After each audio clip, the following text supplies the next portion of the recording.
ज्या वेळेस बघा साडी आपण पिको फॉल करतो ना, त्यावेळेस आपल्याला साडी सरळ कशी करायची ते सांगणार आहे. त्याच्या आधी इथे ना सकाळची टिफिनची तयारी. आज आहे ना वालाच्या शेंगाची सुकी भाजी बनवलेली आहे आणि बघू शकता सुंदर झालेली आहे. याला आहे ना बरेच लोक घेवडा म्हणतात, पण आमच्याकडे वालाच्या शेंगाच म्हणता बरं का. आता इथे चपात्या पण झालेल्या आहे. चला टिफिन भरून दिलेला आहे. त्याच्यानंतर दुपारची तयारी. आता दुपारून आहे ना आज म्हटलं लादी वगैरे बाकी अजून पुसायची, पण म्हटलं पहिले ना बाजरीचं दळण करून घेते. आणि हिवाळा आहे त्याच्यामुळे बाजरीची भाकर आवर्जून खात राहायची. चांगली असते, पौष्टिक पण असते आणि ती उष्ण आहे, गरम आहे बाजरी, त्याच्यामुळे बाजरी माझी घरचीच आहे त्याच्यामुळे मला साफ करायलाच लागते ती. चला आता साडी सरळ कशी करायची ते सांगते मी. साडी कोणती असू द्या तुमच्याकडे, साडी अशी सरळ ठेवून घ्यायची या पद्धतीने. आणि आपल्याला काय करायचंय, आता ज्या वेळेस बघा आपण कैचीने कट करतो ना, तर काय वेळेस आहे ना वाकडी तिकडी तिरकी अशी होऊनच जाते, ती सरळ होतच नाही ना, आपल्या पिको पण व्यवस्थित होत नाही. मग अर्धा इंचानी साडी इथे थोडीशी कट करून घ्यायची. बघा मी इथे कट केलेली आहे. आणि त्याच्यानंतर हा कपडा दोन्ही साईडला असा थोडासा हे बघा ह्या पद्धतीने असा पकडायचा आणि मधला धागा आहे ना तो आपल्याला खेचायचा. सरळ असा मधला धागा जिथं निघल तिथे निघतात लगेच ते धागे, थोडंसं कट केलं का.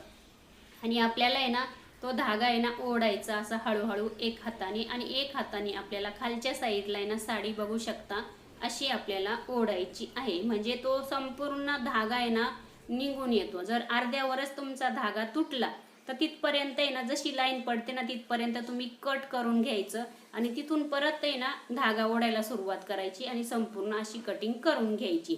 आणि बरोबर ही लाईन पडते, सरळ अशी लाईन पडते आणि व्हाईट कलरची लाईन आपल्याला दिसते, बघू शकता. आता मी तुम्हाला दाखवते, पण इथे ना हे बघा माझा इथे धागा अजिबात तुटला नाही. हलक्या हाताने ओढायचं, जास्त खेचायचं नाही.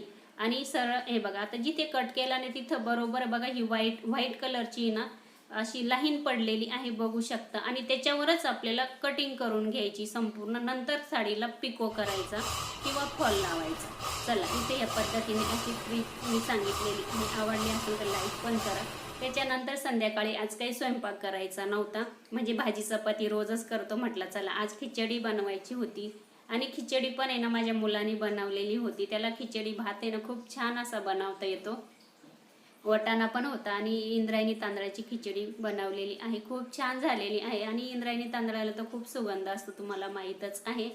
सोबत लोणचं पण आहे आणि इथे बघा पापड पण तळलेले होते. तोंडी लावण्यासाठी पण काहीतरी पाहिजेच. आणि सोबत कांदा. मस्त इथे सुंदर अशी खिचडी झालेली होती. चला इथेच एंड करते.